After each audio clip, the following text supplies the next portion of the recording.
Students, ये आपके chapter number 1 में लाइव सेशन में कुछ जो है वो आपकी क्यूरीज आई थी, कुछ सवाल आए थे, तो उन सवाल को ही आज हमने क्या करना है, डिस्कस करना है। अच्छा, वो जो आपके सवाल आए थे वो मैंने पढ़ लिए थे और उन सवाल में जो मैंने चीज़ नोट की थी वो ये थी कि आपको ज़्यादातर जो स्टूडेंट्स थे उनको एफ ब्लॉक की इलेक्ट्रॉनिक कॉन्फ़िगरेशन लिखने में थोड़ी सी प्रॉब्लम आ रही थी। वो सवाल ही मैंने उसमें पढ़ लिए थे। अच्छा, अब देखें, जब आप इलेक्ट्रॉनिक कॉन्फ़िगरेशन लिखने के लिए गए थे तो उसमें आपको ज़्यादातर आपने देखा होगा कि आपको एस ब्लॉक में भी प्रॉब्लम नहीं हुआ होगा, पी में भी नहीं हुआ होगा। तो जैसे ही आप डी में आए होंगे तो कुछ सवाल आपके जहन में क्रिएट होना शुरू हो गए होंगे, और वो सवाल ये थे कि भाई हम डी को पहले फिल क्यों कर रहे हैं, एस को पहले फिल क्यों कर रहे हैं, डी को बाद में क्यों फिल कर रहे हैं। फिर इसी तरह से जब हम एफ़ ब्लॉक में गए तो एफ़ ब्लॉक में जब गए तो वहाँ भी हमें कुछ जो है वो चेंजेस जो है वो नज़र आई। तो ये वो कुछ सवाल होंगे जो आपके जहन में क्या हो चुके होंगे, क्रिएट हो चुके होंगे। तो आज इन्हीं डाउट्स को हमने क्या करना है, क्लियर करना है। तो सबसे पहले देखें, जब इस वीडियो को देखेंगे तो इंशाल्लाह आपके जो इलेक्ट्रॉनिक कॉन्फ़िगरेशन के हवाले से जो भी सवाल होंगे ना, वो सारे के सारे कॉन्सेप्ट जो होंगे वो क्लियर हो चुके होंगे। इसके लिए ज़रूरी है कि इस वीडियो को पहले आप ज़रा गौर से इसको सुने अपनी अटेंशन के साथ। तो जो जो चीज़ें मैं डिस्कस कर रहा हूँ तो वो चीज़ें आपको जो है हेल्प करेंगी कि आपके जितने भी इलेक्ट्रॉनिक कॉन्फ़िगरेशन के हवाले से सवालात हैं वो आपके क्या हो जाएं, दूर हो जाएं। सबसे पहले देखें, एक सवाल जो स्टूडेंट ने पूछा था वो ये पूछा था कि भाई जब हम इलेक्ट्रॉनिक कॉन्फ़िगरेशन लिखते हैं तो हम ब्रैकेट्स लगाते हैं। वो बुनियादी तौर पर ब्रैकेट्स आपको ये शो करने के लिए होते हैं कि ये पहला शैल है, दूसरा शैल है, तीसरा शैल है।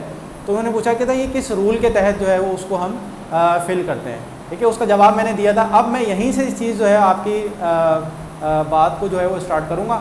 इसको ज़रा आप लोग जो है वो गौर से सुनिएगा तो ये सारी चीज़ें आपकी क्या हो जाएंगी, क्लियर हो जाएंगी। सबसे पहले देखें, इस लेक्चर का अगर आप नाम लिखेंगे ना तो वो ये होगा कि ऑब्बो प्रिंसिपल। ठीक है, और जो है आपके पास ऑब्बो प्रिंसिपल हमने पढ़ा था इलेक्ट्रॉनिक कॉन्फ़िगरेशन लिखने के लिए। उसके बाद एक था N+L रूल। ठीक है, और एक जो तीसरा रूल था वो एक्सेप्शनल रूल था। वो तीसरे चीज़ को हमने गौर से समझना है। अब अगर आपको तीसरे वाला जो रूल है वो समझ में आ जाएगा तो आप फिर आपके जितने भी डाउट्स होंगे ना वो सारे के सारे डाउट्स क्या हो जाएंगे, क्लियर हो जाएंगे। तो आपके सवालों से जो मुझे अंदाज़ा हुआ वो ये हुआ कि आपके जो डाउट्स हैं वो ये हैं कि हम कब ऑब्बो प्रिंसिपल को अप्लाई करेंगे, कब N+L रूल को अप्लाई करेंगे और कब हमारी एक्सेप्शन आएगी। तो जो एक्सेप्शन वाली चीज़ है ना, ये इस चीज़ को हमने क्लियर करना है। और ये जब पूरी वीडियो देख लेंगे तो आपकी जो एक्सेप्शन वाली ऑब्बो प्रिंसिपल कब यूज़ करना है, N+L का रूल कब यूज़ करना है और एक्सेप्शंस रूल है क्या, वो आपके जहन में आ जाएगा। तो आप जो है वो सारे डाउट्स आपके क्लियर हो जाएंगे। अब हम इसको सबसे पहले स्टार्ट करते हैं। सबसे पहले देखें, जब हमने फर्स्ट ईयर के अंदर ये हाइड्रोजन का स्पेक्ट्रम हमने पढ़ा था तो हाइड्रोजन के स्पेक्ट्रम से भाई हमें ये बात साबित हो गई थी कि भाई उसके अंदर एनर्जी लेवल्स होते हैं। ठीक है, पहला एनर्जी लेवल हमने कह दिया था कि n=1 है, n=2 है, n=3 है, और इस तरह करके एनर्जी लेवल्स है। ठीक है, और उसके बाद जो था उन एनर्जी लेवल्स को उन्होंने नाम दे दिया था। अब वो जो नाम दिया था वो किसका दिया था, एस का दिया था। उन्होंने कह दिया था कि भाई पहला एनर्जी लेवल है उसमें एक ही है तो उसको एस नाम दे दिया। और ये शार्प लाइन्स थी जो साइंटिस्ट को नज़र आई थी। जो दूसरा एनर्जी लेवल था उसको जो नाम दे दिया था उन्होंने एस का और पी का दे दिया था। इस तरह करके एस पी जो पहला एनर्जी लेवल था उसको नाम मिल गया था 1s का, जो दूसरा वाला था उसको मिल गया था 2s का, फिर 2p का, फिर इस तरह यहाँ पे 3s, 3p और 3d आ गया था। इस तरह करके आगे हमारा जो था वो चलता गया। अब इलेक्ट्रॉन को फिल करने की बारी आई। तो जब इलेक्ट्रॉन को फिल करने की बारी आई तो जाहिर सी बात है हमें कोई ना कोई रूल जो है वो चाहिए था कि उस रूल को हम क्या करें, फॉलो करें। अब देखें, जब हमें रूल फॉलो करना है, रूल इसलिए होता है ताकि हम जब इलेक्ट्रॉन को फिल करना जाए तो सब जगह यूनिफॉर्मिटी आ जाए। ऐसा नहीं हो कि किसी एलिमेंट के अंदर हम किसी तरह से फिल कर रहे हैं, किसी एलिमेंट में हम किसी तरह से फिल कर रहे हैं, तो ये प्रॉब्लम हमारा क्रिएट ना हो। तो रूल जो बनाने का बुनियादी मकसद होता है वो यही होता है कि हमारे पास जब भी हम एटम के अंदर इलेक्ट्रॉनिक कॉन्फ़िगरेशन लिखें तो हमें एक बुनियादी रूल मिल जाए और उस रूल को फॉलो करते रहें तो किसी को कभी कोई प्रॉब्लम क्रिएट ना हो। अगर रूल नहीं होगा तो जाहिर सी बात है जो है वो आपको जो होगी वो प्रॉब्लम क्रिएट होगी। जैसे अगर आप सिग्नल पे खड़े हुए हैं तो रूल ये है कि आप रेड पे आपने रुक जाना है, ग्रीन पे आपने चले जाना है। अब अगर ये रूल मौजूद ना हो तो जाहिर सी बात है फिर कन्फ्यूजन क्रिएट होगा, कोई जा रहा होगा कोई आ रहा होगा। तो इससे क्या होगा कि आपके लिए एक प्रॉब्लम क्रिएट हो जाएगी और उससे क्या होगा, एक डिस्टर्बेंस हो जाएगी। तो रूल बनाने का बुनियादी मकसद ये होता है कि आपने जो है यूनिफॉर्मिटी को क्रिएट करना है। अब इलेक्ट्रॉनिक कॉन्फ्यूजन को फिल करना था, तो इलेक्ट्रॉनिक कॉन्फ्यूजन को फिल करने के लिए जो साइंटिस्ट ने सबसे पहला रूल दिया वो रूल दिया ऑफ प्रिंसिपल का रूल दिया। और ऑफ प्रिंसिपल डिटेल में बता चुका हूँ कि क्या है कि सबसे पहले आपने कम एनर्जी लेवल वालों को फिल करना है, उसके बाद हायर को फिल करना है, उससे हायर वाले को फिल करना है। अब मैं पूरी इलेक्ट्रॉनिक कॉन्फ्यूजन नहीं बता रहा, आपको सिर्फ चंद पॉइंट बताऊंगा। वो पॉइंट अगर क्लियर हो गए ना तो आपको चाहे एफ की इलेक्ट्रॉनिक कॉन्फ्यूजन लिखने के लिए दे दी जाए, डी की लिखने के लिए दे जाए, किसी की भी लिखने के लिए दे जाए, तो आपके सारे डाउट्स क्या हो जाएंगे, क्लियर हो जाएंगे। तो यहाँ तक मैंने आपको बताया था कि हमें रूल की ज़रूरत थी और वो रूल हमारे पास क्या था, ऑफ प्रिंसिपल का हमारे पास रूल था। ठीक है, अब यहाँ पर देखें, सबसे पहले देखें हमने हाइड्रोजन की इलेक्ट्रॉनिक कॉन्फ्यूजन लिखी। तो हाइड्रोजन की जब इलेक्ट्रॉनिक कॉन्फ्यूजन लिखी तो सबसे कम एनर्जी लेवल तो जो था वो किसका था, 1s1 का था, एस वाले का था। तो हमने पहला इलेक्ट्रॉन इसमें डाल दिया था। ठीक है, अच्छा अब इसके बाद जो था वो, अब हमने जब देखा इसका ग्रुप चेक किया तो इसका 1a का ग्रुप आ रहा था। ठीक है, अच्छा इसके बाद हमारे पास सेकंड एटम था हीलियम का, हीलियम था। अब हमने हीलियम को देखा तो हीलियम की जो इलेक्ट्रॉनिक कॉन्फ्यूजन बनी वो बनी 1s2 की जो थी वो इलेक्ट्रॉनिक कॉन्फ्यूजन 1s2 इसकी इलेक्ट्रॉनिक कॉन्फ्यूजन बनी। अब 1s2 के मुताबिक इसका जो ग्रुप था वो 2a था। अब यहाँ से जो मैं पॉइंट बताने वाला हूँ ना, अगर ये वाला पॉइंट आपको क्लियर हो जाएगा तो आपको कभी भी इलेक्ट्रॉनिक कॉन्फ्यूजन लिखने में प्रॉब्लम क्रिएट नहीं होगी और जब पूरी वीडियो देख लेंगे तो आपके सारे डाउट्स क्लियर हो जाएंगे। अब जब 2a पे पहुँचे, अब देखें 2a पे जब हम पहुँचे 1s2 लिखी तो इस इलेक्ट्रॉनिक कॉन्फ्यूजन के मुताबिक इसका जो ग्रुप होना चाहिए था वो 2a होना चाहिए था। ठीक है, इसको हमने यहाँ पे लिखना। लेकिन जब हम प्रेडिक्ट टेबल में रखते हैं तो प्रेडिक्ट टेबल में देखते हैं कि यहाँ 8a में रखा हुआ नजर आ रहा है आपको। किसमें लिखा हुआ नजर आ रहा है, ये 8a में लिखा हुआ नजर आ रहा है। यहाँ तो बात समझ में कि अब ऐसा क्यों था। अब ऐसा इस वजह से था, इसको मैं एक एग्जांपल से बताता हूँ कि जैसे पाकिस्तान एक इस्लामी मुल्क है तो उसके अंदर जो कानून भी रूल जो भी बनता है यानी पाकिस्तान में कोई भी ऐसा कानून जो कुरान और सुन्नत के ख़िलाफ़ होगा उसको हम नहीं मानेंगे और जो कुरान और सुन्नत के मुताबिक होगा उसको हम क्या करेंगे, मानेंगे। जैसे मिसाल के तौर पर एक इदारा बनाए और उस इदारे के अंदर फ़र्ज़ करें एक रूल बनाना था कि भाई कोई अगर शख्स आ जाए उसको हमने सर्व क्या करना है, तो यानी कोई आएगी उसकी खिदमत क्या करनी है। तो रूल ये बना कि भाई हमने जो है ना जो भी आएगा उसको रूह अफ़ज़ा हम उसको पिला देंगे। ठीक है, अब ये रूल था, आपने रूल बना दिया। अब रूल कोई सा भी बना लें आप, ठीक है, तो उसमें कोई प्रॉब्लम क्रिएट नहीं होगी। लेकिन अगर ये रूल ये बनता, क्या बनता कि हम जो है उनको वाइन पेश करेंगे, शराब पेश करेंगे, तो फिर हम इस रूल को नहीं मानते। हम मानते वही जो हमारे जो है वो कुरान और हदीस के मुताबिक होगा, उस रूल को हम क्या करेंगे, मानेंगे। यहाँ तक बात समझे।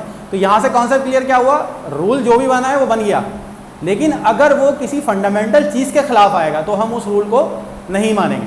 तो इसी तरह से यहाँ पर है हीलियम में रूल के मुताबिक, इलेक्ट्रॉनिक कॉन्फ्यूजन के मुताबिक इसकी जो इलेक्ट्रॉनिक कॉन्फ्यूजन है बनती है 1s2 बनती है और इसके मुताबिक हमने इसको 2a में ले जाके रख देना है। लेकिन हम इसको 2a में नहीं रखते, हम इसको ले जाके रख देते हैं किसके अंदर, 8a के अंदर। अब रूल के मुताबिक तो भाई इसको 2a में होना चाहिए, लेकिन वो क्या ऐसी चीज़ है जिसकी वजह से हमने इसको 2a की बजाय 8a में रख दिया, वो क्या थी, इसकी प्रॉपर्टीज़ थी। तो प्रेडिक्ट टेबल का जो बुनियादी मकसद था वो यही था कि आपके पास वो तमाम एलिमेंट जिनकी केमिकल प्रॉपर्टीज़ एक जैसी हों वो एक जगह पे आ जाए।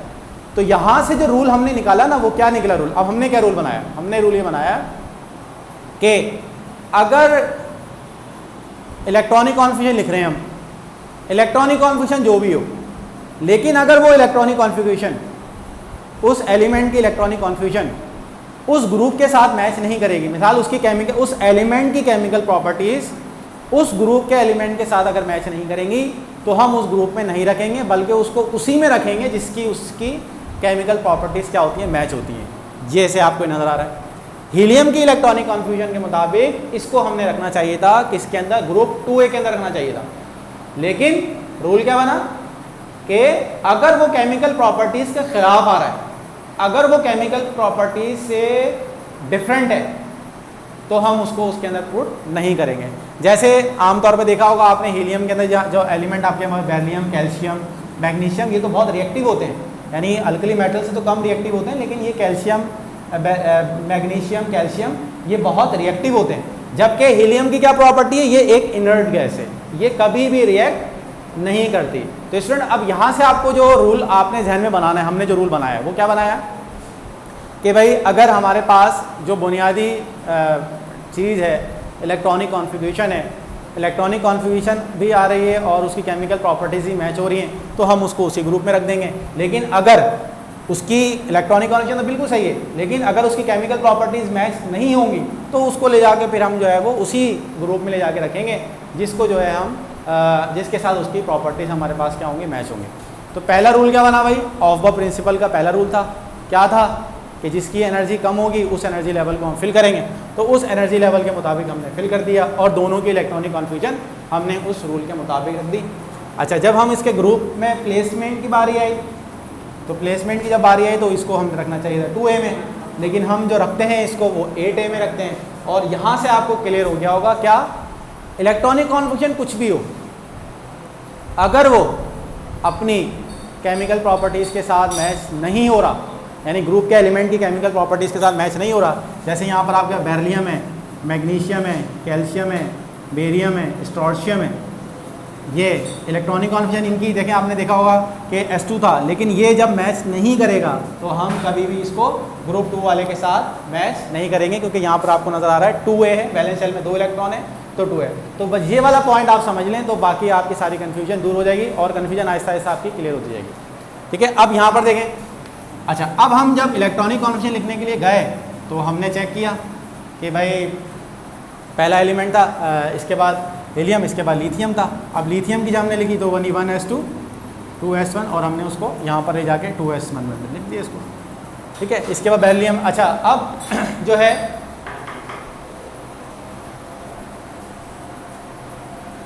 इसमें देखें, अब मैं जो चीज़ बताना चाह रहा हूँ उधर देखें कि हमारा ऑब्बो प्रिंसिपल था और ऑब्बो प्रिंसिपल के मुताबिक जिसकी एनर्जी कम है उसको आप फिल करते रहें। अब यहाँ पर देखें, हमने बेरिलियम को फिल किया 1S2। अब देखें जब हमने इनको फिल किया इसके बाद P1, अच्छा फिर P2, फिर P3, P4, P5 और P6, और ये ऑब्बो प्रिंसिपल पूरा फॉलो हो गया। फॉलो होने का मतलब ये था कि जो एलिमेंट जिस ग्रुप का था वो उसमें ही आ रहा था। जैसे मिसाल के तौर पर यहाँ फ्लोरीन है, अब अगर हम इस इलेक्ट्रॉनिक कॉन्फ्यूजन को देखें तो फ्लोरीन जो था वो जो नीचे वाला एलिमेंट था उससे केमिकल प्रॉपर्टीज़ में मैच हो रहा था। तो इसका मतलब क्या हुआ कि यहाँ वाला जो ऑब्बो प्रिंसिपल था बहुत सक्सेसफुली आपका चल रहा था। ठीक है, कहाँ तक चल रहा था, कार्बन के पहले हमने किसको फिल किया, 2S वाले को फिल किया, फिर हमने 2P वाले को फिल किया। ये हमारा रूल बहुत ही सक्सेसफुली हर चीज़ को बिल्कुल प्रॉपर एक्सप्लेन कर रहा था। जिस एलिमेंट की जो जहाँ पर जगह थी, जिस ग्रुप के साथ वो मैच हो रहा था वो वहाँ पर आता गया। ठीक है, फिर आप नियॉन, अब देखिए नियॉन आ गया। अब नियॉन बिल्कुल मैच कर रहा था किसके साथ, हीलियम के साथ। ठीक है, नियॉन की प्रॉपर्टी ये होती है कि वो आपके पास क्या होता है कि वो जो है इनर्ट होता है। तो जब ये नियॉन था हीलियम के साथ मैच कर रहा था, तो इसका मतलब ये हो गया कि भाई यहाँ पर ऑब्बो प्रिंसिपल बहुत सक्सेसफुली काम कर रहा था।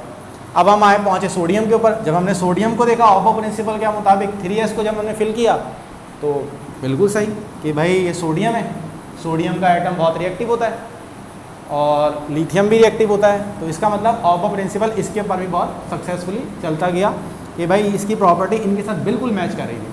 फिर इस तरह चलते गए हम, P1 को हमने यहाँ फिल किया, यहाँ देखा बिल्कुल सही काम कर रहा है, फिर यहाँ पर आ गए। यानी इस तरह तमाम एलिमेंट्स के अंदर हमें नज़र आता गया कि भाई जो हमने रूल बनाया था ऑब्बो प्रिंसिपल कि जिस एनर्जी लेवल को हम फिल कर रहे हैं तो वो बिल्कुल प्रॉपरली सही एक्सप्लेन करता गया। देखिए यहाँ तक गए। अच्छा फिर हम जब यहाँ पर पहुँचे 3P6 तो यहाँ देखा तो यहाँ तो भी और बिल्कुल करेक्ट काम कर रहा था। यहाँ पर हीलियम, नियॉन, एर्गॉन एक जो है वो इनर्ट गैस होती है, अंडर सर्टेन कंडीशंस वो ही रिएक्ट करती है, लेकिन वैसे रिएक्ट नहीं करती वो। तो यहाँ तक हमें समझ में आया कि भाई हमारा ऑब्बो प्रिंसिपल बिल्कुल 100% यहाँ तक हमारा काम कर रहा है। यानी ये जो एलिमेंट्स है हीलियम के अलावा सब में रुका। अब जब हम पहुँचे पोटेशियम की तरफ, अब इस चीज़ को यहाँ से आपने गौर से सुनना है। ठीक है, ये पॉइंट्स आपके क्लियर हो जाएंगे तो इलेक्ट्रॉनिक कॉन्फ्यूजन में कभी आपको प्रॉब्लम नहीं आएगी। तो भाई हम जब यहाँ पर पहुँचे तो जैसे ही हम यहाँ पर पहुँचे तो भाई हमें इलेक्ट्रॉनिक कॉन्फ्यूजन लिखी 3P तक फिल हो गए। अब उसके बाद हमें नज़र आया कि भाई ये 3D है, यानी अब आप देखें तो ये 3P तीसरा एनर्जी लेवल है और 3D ये आपको नज़र आ रहा है ये थर्ड है।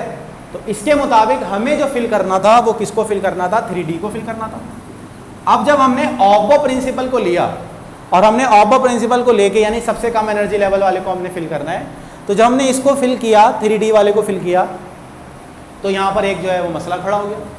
मसला ये खड़ा हुआ कि भाई अगर हम इसको फिल कर देते हैं 3D1 में फिल कर देते हैं, इसका जो आखिरी इलेक्ट्रॉन आएगा वो 3D1 का हो जाएगा, ठीक है, यानी ये डी ब्लॉक वाला एलिमेंट होगा।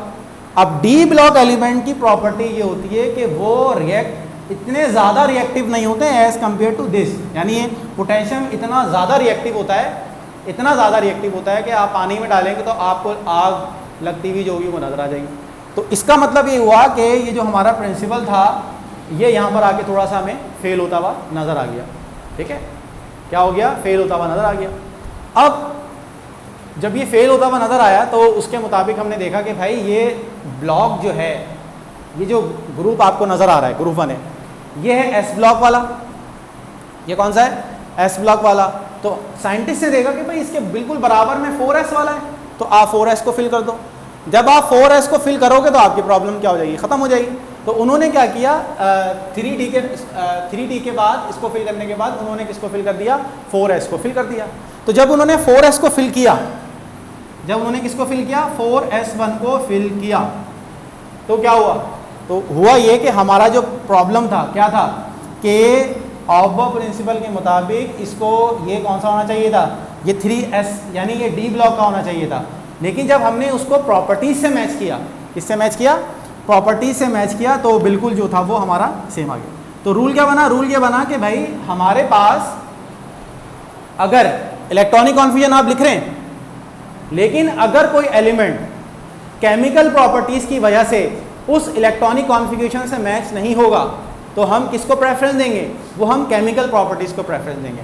तो उन्होंने जो प्रेफरेंस दी, उन्होंने कहा कि भाई 3D को हम फिल नहीं करेंगे, हम इसको 4s के लिए क्या करेंगे, फिल करेंगे, ठीक है। यहाँ तक चीज़, तो इस यहाँ तक जो चीज़ समझ में आना चाहिए वो जाना चाहिए कि हम जब प्रेफरेंस देंगे इलेक्ट्रॉनिक कॉन्फ़िगरेशन को लिखने के लिए जाएंगे तो यहाँ पर एक्सेप्शनल केस आना शुरू हो जाएंगे। कौन से केस आना शुरू हो जाएंगे, एक्सेप्शनल केस आ जाएंगे।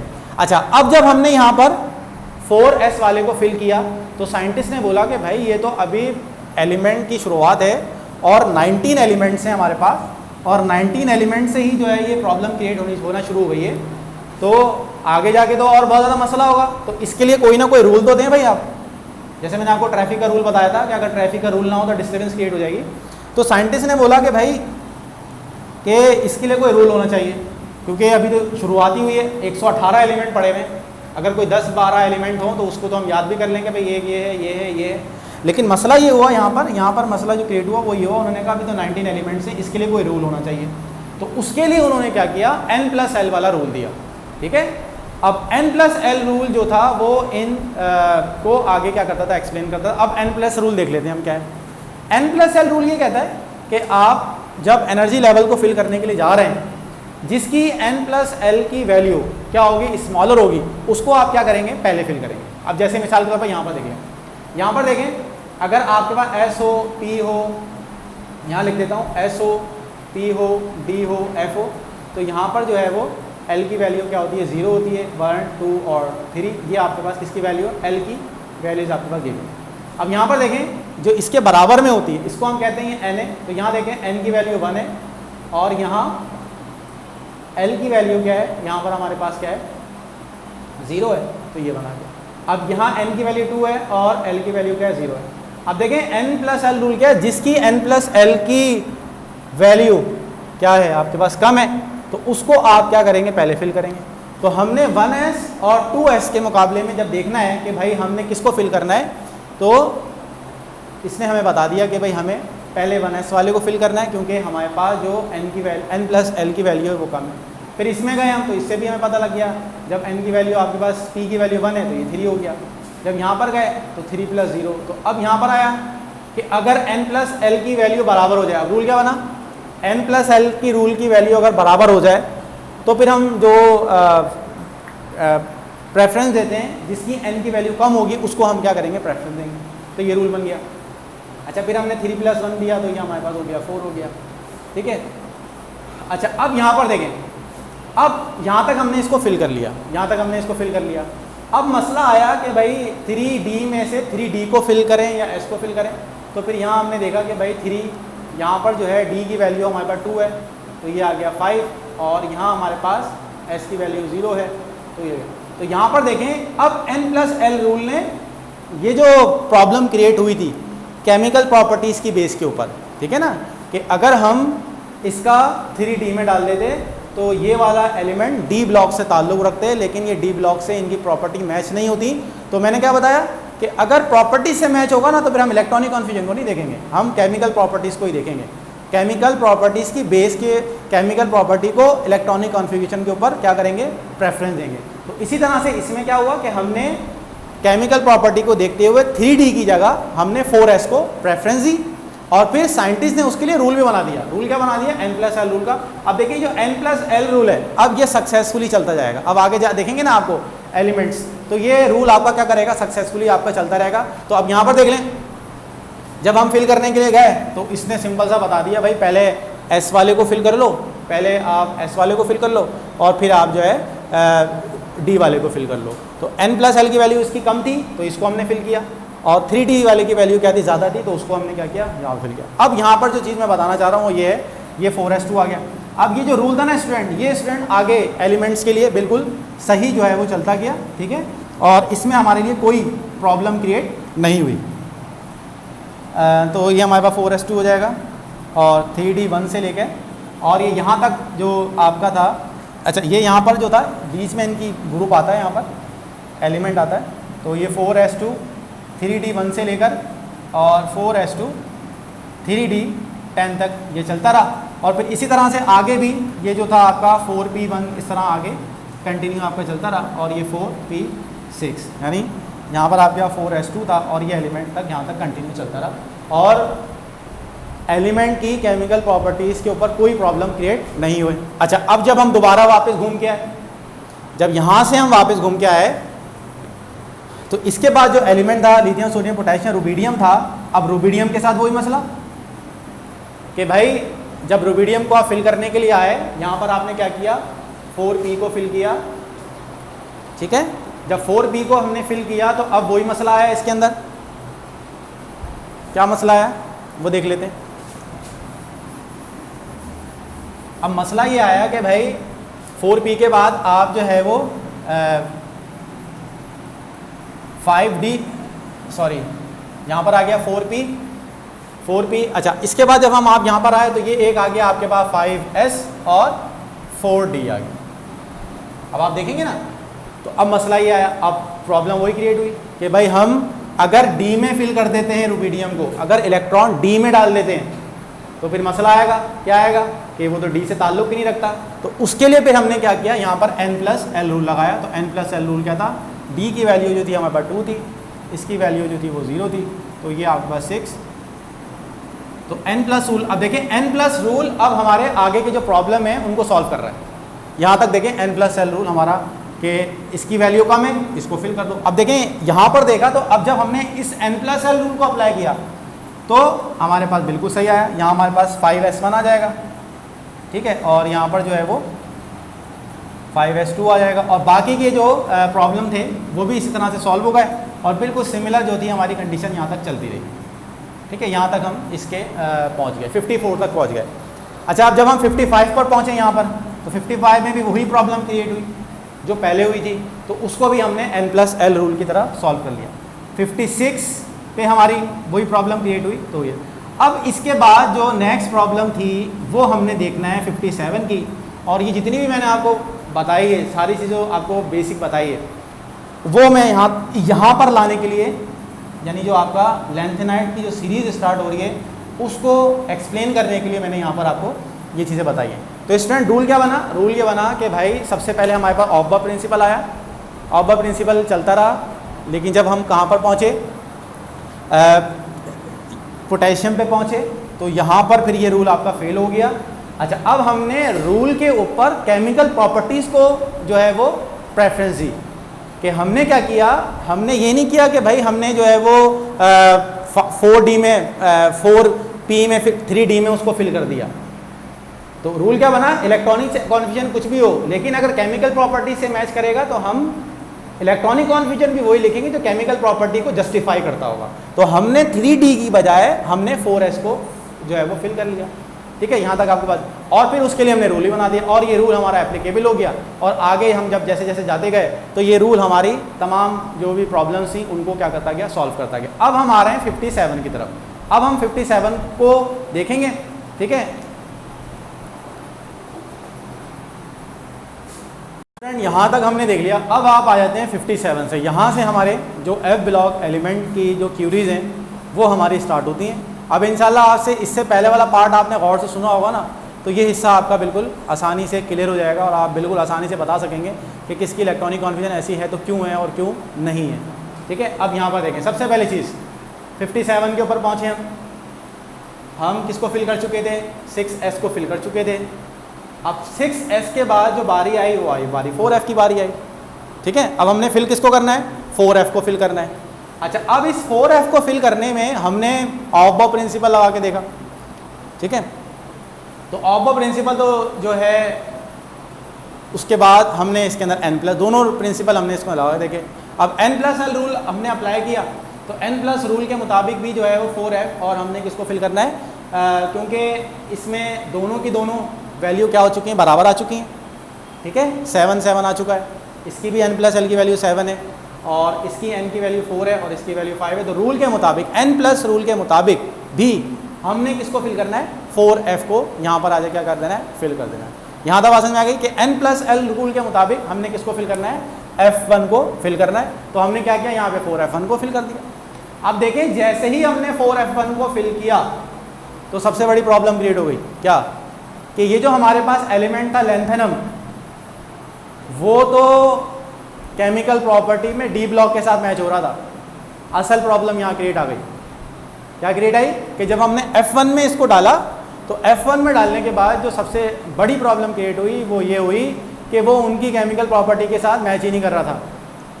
अब बिल्कुल वही केस अपने सामने लेके आ जाए, कौन सा वाला, पोटेशियम वाला। जब हम किसको फिल करने के लिए जा रहे थे, पोटेशियम में जब हम 3D को फिल करने के लिए जा रहे थे, जब हम 3D1 को लिख रहे थे तो पोटेशियम जो था वो डी ब्लॉक के साथ मैच नहीं हो रहा था। तो साइंटिस्ट ने इस इलेक्ट्रॉनिक कॉन्फ़िगरेशन को फौकियत दी, किसके ऊपर, किसके ऊपर फौकियत दी, किसके ऊपर, जो आपके प्रिंसिपल आपने डिवाइस किए हुए थे ऑफ प्रिंसिपल के ऊपर। तो यहाँ तक ये बात समझ में आ गई कि कोई भी ऐसा एलिमेंट अगर केमिकल प्रॉपर्टीज़ में वो ग्रुप के साथ मैच नहीं करेगा तो हम उस ग्रुप में उसको नहीं रखेंगे, हम रखेंगे उसको, उसकी इलेक्ट्रॉनिक कॉन्फ़िगरेशन भी वही बनाएंगे जो केमिकल प्रॉपर्टी के साथ जो होगी वो मैच होती होगी। तो अब यहाँ से स्टूडेंट आपके जहन में क्लियर हो गया वही बात जो शुरू में मैंने बताई थी कि अगर हम कोई ऐसा रूल बनाते हैं जो किसके खिलाफ हो, हमारे बेसिक प्रिंसिपल्स के खिलाफ हो, तो हम उस रूल को नहीं मानेंगे, हम मानेंगे उसको ही जो हमारी बेसिस है। ठीक है, ये बात समझ में आ गई कि कोई भी रूल अगर हमारी बेसिस के खिलाफ होगा तो हम उसको नहीं मानेंगे, लेकिन अगर वो हमारी बेसिस के मुताबिक आएगा तो हम उसको मानेंगे। तो हमारी बेसिस क्या है यहाँ पर, केमिकल प्रॉपर्टीज है। तो अगर केमिकल प्रॉपर्टीज से मैच हो रही होंगी तो हम उस रूल को मान लेंगे, वरना फिर हम उसको नहीं मानेंगे। तो यहाँ पर देखें, यहाँ पर अब ना ऑफ द प्रिंसिपल अप्लाई होता हुआ नजर आ रहा है, ना ही यहाँ पर हमें n+ रूल अप्लाई होता हुआ नजर आ रहा है। तो इसका मतलब क्या हुआ, यहाँ पे कौन सा रूल अप्लाई होगा, यहाँ पर हमारा बेसिस वाला रूल अप्लाई होगा। कौन सा बेसिस रूल, के केमिकल प्रॉपर्टीज मैच हो रही हैं या नहीं हो रही। तो फिर हम यहाँ पर क्या करते हैं कि 4f को फिल करने की बजाय तो फिर हम यहाँ पे फिल कर देते हैं किसको, 5d1 को। तो स्टूडेंट ये चीज़ आपने बहुत इंपॉर्टेंट है कि अब आपके कॉन्सेप्ट क्लियर हो गया होगा कि हम 4f की जगह 5d को क्यों फिल करते हैं। 5d को हम इसलिए फिल करते हैं कि अगर हम ऑफ द प्रिंसिपल को जो है वो अप्लाई करेंगे, n+ रूल को अप्लाई करेंगे तो n+ रूल जो है वो यहाँ पर आपका क्या हो जाएगा, फेल हो जाएगा। क्यों, क्योंकि केमिकल प्रॉपर्टी से मैच नहीं हो रहा। अच्छा, फिर उसके बाद अब यहाँ तक देखिए स्टूडेंट, यहाँ तक आपको अच्छी तरह से बात समझ में आ जाना चाहिए। क्या बात समझ में आ जाना चाहिए कि अगर हमारे पास जो है वो केमिकल प्रॉपर्टीज़ मैच नहीं होंगी तो हम इलेक्ट्रॉनिक कॉन्फ़िगरेशन को भी चेंज कर देंगे। ये रूल बन गया हमारा, ठीक है, ये बेसिक रूल है। अगर केमिकल प्रॉपर्टी मैच नहीं होंगी तो हम क्या करेंगे, इलेक्ट्रॉनिक कॉन्फ़िगरेशन को बढ़ाएंगे। और ये जो आखिरी वाला रूल है ये कहलाता है एक्सेप्शनल रूल। और ये एक्सेप्शनल रूल बहुत ही चंद एलिमेंट्स के लिए होता है, बहुत ही फ्यू एलिमेंट्स के लिए होता है। ये बात समझ आ गई, यानी ये जो रूल है ये सारे एलिमेंट्स के लिए नहीं है, चंद एक रूल के एलिमेंट्स के लिए, और वो एलिमेंट्स हम आसानी से याद भी कर सकते हैं। अब हमें इसका मतलब समझ में आ गया कि जो 57 वाला है ये हमारा एक्सेप्शनल का रूल है। अब इसमें हमने क्या करना है कि जैसे घर के अंदर जो होते हैं बहुत सारे बच्चे होते हैं, तो बहुत सारे बच्चे ऐसे होते हैं जो ज़िद्दी होते हैं। कोई एक बच्चा ऐसा होता है बहुत ज़िद्दी होता है जो किसी की बात नहीं मानता। तो एक एक्सेप्शनल केस तो हर जगह आपके पास क्या होता है, मौजूद होता है। ठीक है, तो यहाँ तक आपको बात समझ आ गई कि अब हम जो फॉलो करेंगे वो किसको फॉलो करेंगे, केमिकल प्रॉपर्टीज़ को फॉलो करेंगे। अब असल सवाल की तरफ आते हैं कि हमने इसको फिल किया, 4F2 को फिल किया, 4F3 को फिल करते गए, 4F। अच्छा, इसके अंदर जो अहम चीज़ है, ये जो F ब्लॉक वाली है ये आपके कोर्स का हिस्सा नहीं है। कोर्स में जो आपका आता है सिर्फ 57 का, अगर वो पूछेंगे भी ना तो 57 का पूछेंगे, और एक एलिमेंट आता है 71 वाला, उसका पूछेंगे। उसके अलावा F ब्लॉक में से आपसे कोई इलेक्ट्रॉनिक कॉन्फ्यूजन नहीं पूछी जा रही। तो ये वाला तो आपको कॉन्सेप्ट क्लियर हो गया। क्या क्लियर हो गया कि हमने 5D1। अच्छा, अब इसके बाद हमने इसको 4F2 को फिल किया, 4F3 को फिल किया, 4F4 को, 4F5 को और 4F14 तक को हमने क्या कर लिया, फिल कर लिया। ये हमारे पास आ गया 70 तक आ गया, 71। और आखिर में जब आपके पास 4D आपका फिल हो गया तो उसके बाद हम चले गए किसमें, 5D1 में चले गए। अब यहां पर सुने गौर से, अब देखें, अब इलेक्ट्रॉनिक कॉन्फ्यूजन को रिप्रेजेंट करने के दो तरीके होते हैं। ठीक है, एक तरीका तो ये है कि भाई आप यहां से 4F2 से जो है वो रिप्रेजेंट करते हैं। अब इस तरीके को जब हम अडॉप्ट करते हैं ना तो थोड़ा सा एक जहन में प्रॉब्लम क्रिएट होती है। वो क्या प्रॉब्लम क्रिएट होती है वो सुन लें। वो प्रॉब्लम ये है कि भाई ये एलिमेंट है हमारा 4F2। अब डेफिनेशन के मुताबिक अगर आखिरी इलेक्ट्रॉन F में आएगा तो F ब्लॉक का होगा। अब देखें ये एक एलिमेंट है भाई, इससे ऊपर वाला एलिमेंट भी तो होगा।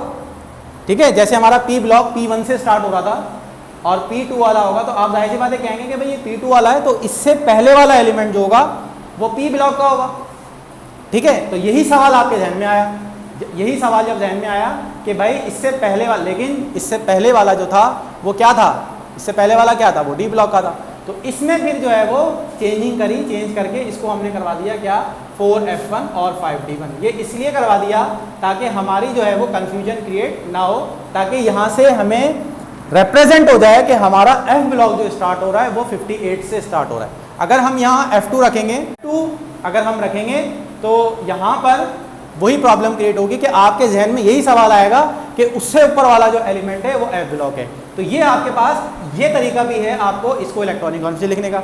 अब जब यहाँ पर पहुँचे, यहाँ तक आपके पास आए, तो अब 14 यहाँ पर, अब जो एक सवाल और आया था मेरे पास उस सवाल को भी एड्रेस कर रहा हूँ, 4F14 तक आ गया।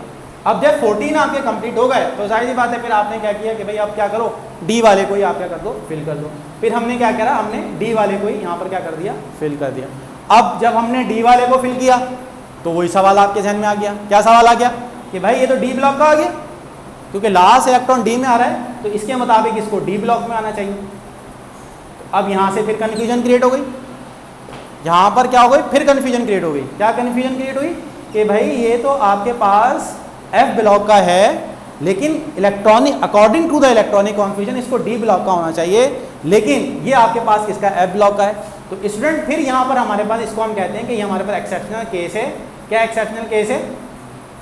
एक्सेप्शनल केस ये है कि प्रॉपर्टीज के मुताबिक ये कौन सा है, प्रॉपर्टीज के मुताबिक ये आपके पास F ब्लॉक का है। ठीक है, और इलेक्ट्रॉनिक कॉन्फ़िगरेशन के मुताबिक ये कौन सा है, इलेक्ट्रॉनिक कॉन्फ्यूजन के मुताबिक जो है वो D ब्लॉक का है। तो अब यहाँ पर जो है इलेक्ट्रॉनिक कॉन्फ्यूजन में भी हम कोई चेंजिंग नहीं कर सकते, तो इसलिए भले इसका जो है क्या है, इलेक्ट्रॉनिक कॉन्फ्यूजन D1 वाली है यानी D ब्लॉक वाली है, लेकिन अगर आपसे सवाल पूछ लिया जाएगा तो आप बताएंगे कि ये F ब्लॉक वाला है, ये आपका एक्सेप्शन केस है। अब ये बिल्कुल सिमिलर उसकी तरह है, हीलियम की तरह। हीलियम के मुताबिक आप कहेंगे भाई इलेक्ट्रॉनिक कॉन्फ्यूजन के मुताबिक तो वो S2 है, ग्रुप 2 में होना चाहिए, लेकिन हम इसको किस में रखते हैं, इसको हम 8 ग्रुप में रखते हैं। तो इसी तरह से इसमें भी स्टूडेंट ये चीज़ याद रखें कि इलेक्ट्रॉनिक 71 को याद रखना है। 71 according to the electronic confusion D block है, लेकिन हम कहते हैं इसको F ब्लॉक है, और ये एक्सेप्शनल केस है। एक्सेप्शनल केस अब आपको समझ में आ गया होगा क्या होता है कि उस पर ना कोई रूल अप्लाई होता है, उस पर जो अप्लाई होती है उस पर बेसिस अप्लाई होती है। बेसिस क्या है, केमिकल प्रॉपर्टीज। तो इसमें जो हम अप्लाई करेंगे वो बेसिस अप्लाई करेंगे। अब इसकी जो जर्नल वैलेंस शेल की कॉन्फ़िगरेशन बनेगी वो बनेगी, कौन सी बनेगी, अब ये कहाँ से स्टार्ट हो रहा है, D1 से स्टार्ट हो रहा है। कहाँ से स्टार्ट हो रहा है, ये D1, तो हम यहाँ लिख देंगे n-D1 से ये स्टार्ट हो रहा है। ठीक है, और 4F1 और नीचे तक अब आप आएंगे तो आपका n, और ये हो जाएगा n-2 n-1 D1 और n-2 और F14, तो ये आपका जो होगा वो यहाँ तक आ जाएगा। अच्छा, अब यहाँ पर आखिरी चीज़ और सुन लें। अब यहाँ पर देखिए नीचे जो है, नीचे 5D1 नहीं है, ये याद रखिएगा, नीचे 5D1 नहीं है, नीचे 5D0 ही है। नीचे क्या है आपका, ये D1 नहीं है, नीचे 5D0। ये सारे जितने भी हैं ये 5D0 हैं, ये 5D0 हैं। तो याद रखें इस पूरे में कहीं पर भी आपको 5D नज़र नहीं आएगा, 5D सिर्फ 2 में। और ये एक्सेप्शनल केस है, एक्सेप्शनल केस बता दिया, इस पर कोई रूल अप्लाई नहीं होता। आपसे पूछे क्या रूल है, भाई रूल वही केमिकल प्रॉपर्टी वाला है कि हम केमिकल प्रॉपर्टी को देखते हैं और केमिकल प्रॉपर्टी को देखते ही आप जो है वो आगे। अब स्टूडेंट यहाँ पर देखें, हमने ग्रुप 1 को किया, फिर हम ग्रुप पीरियड 1 को किया, जैसे पीरियड 4 में गए तो वहाँ एक्सेप्शनल केस आ गए, तो वहाँ हमने क्या किया, रूल अपना लिया। अब देखें जैसे जैसे हम आगे जा रहे हैं ना, तो वहाँ कोई ना कोई 1-2 प्रॉब्लम आ रहे हैं, 1-2 प्रॉब्लम हमारे पास आ रहे हैं। जैसे हमारे पास किसका प्रॉब्लम आ गया था, 57 वाले का प्रॉब्लम आ गया था। अब 57 के लिए हमारे पास कोई रूल मौजूद नहीं था। रूल क्या था, केमिकल प्रॉपर्टीज। तो तीसरा रूल जो सबसे अहम है वो क्या है कि कहीं पर अगर कोई ऐसा एलिमेंट आ जाता है जिसकी इलेक्ट्रॉनिक कॉन्फ्यूजन भी उसी ग्रुप की हो, लेकिन हम जो प्रेफरेंस देंगे वो केमिकल प्रॉपर्टीज़ को प्रेफरेंस देंगे। अब जैसे जैसे हम आगे जाते हैं ना, तो नए नए जो है वो प्रॉब्लम क्रिएट होते जाते हैं। तो अब ये क्योंकि आखिर के एंड के एलिमेंट्स से, तो इतनी ज़्यादा आपको 2 ही एलिमेंट याद रखने हैं, 57, 58 और आपके पास 71। अच्छा, इसके बाद जैसे ही हम जो नेक्स्ट सीरीज़ है, अब बाकी वो सारे आपके वैसे ही चलेंगे। जैसे ही आप किससे पहुँचेंगे, 89 के ऊपर पहुँचेंगे, 89 है ना, अब यहाँ पर भी नई प्रॉब्लम क्रिएट हो जाएंगे। नहीं, जैसे ही आप 90 पे पहुँचेंगे ना, यहाँ पर भी एक नई प्रॉब्लम क्रिएट हो जाएगी। अच्छा, ये प्रॉब्लम है नहीं इसमें, वही एक्सेप्शनल वाला है कि इस पर रूल अप्लाई नहीं होता। तो याद रखें जहाँ कहीं रूल अप्लाई नहीं होगा वहाँ प्रॉब्लम क्रिएट होती हुई आपको नजर आएगी। और वो प्रॉब्लम को जो हमने यहाँ पर सॉल्व किया है वो किस तरह सॉल्व किया है, on the basis of chemical property हमने सॉल्व किया। अब देखें जो हमारे पास वीडियो लंबी हो चुकी है, तो अब हम जो है 90 वाला से आगे जब हमारी मीटिंग होगी तो उसके अंदर हम जो होंगे 90 वाले को सॉल्व करेंगे इंशाल्लाह। उम्मीद है स्टूडेंट ये यहाँ तक क्लियर हो गया होगा। आखिरी जो चीज़ है वो ये है, ऑब्बो प्रिंसिपल, N+L रूल और केमिकल प्रॉपर्टीज़, ये 3 रूल हैं। सबसे जो डोमिनेंस पर है वो केमिकल प्रॉपर्टी वाला रूल है कि भले रूल कुछ भी कहता हो, अगर केमिकल प्रॉपर्टी मैच नहीं हो रही तो हम केमिकल प्रॉपर्टी को ही देखेंगे, अगर केमिकल प्रॉपर्टी मैच हो रही है तो ही फिर हम इलेक्ट्रॉनिक कॉन्फ्यूजन को देखेंगे। स्टूडेंट्स उम्मीद है कि यहाँ तक आपको जो होगा समझ में आ गया होगा।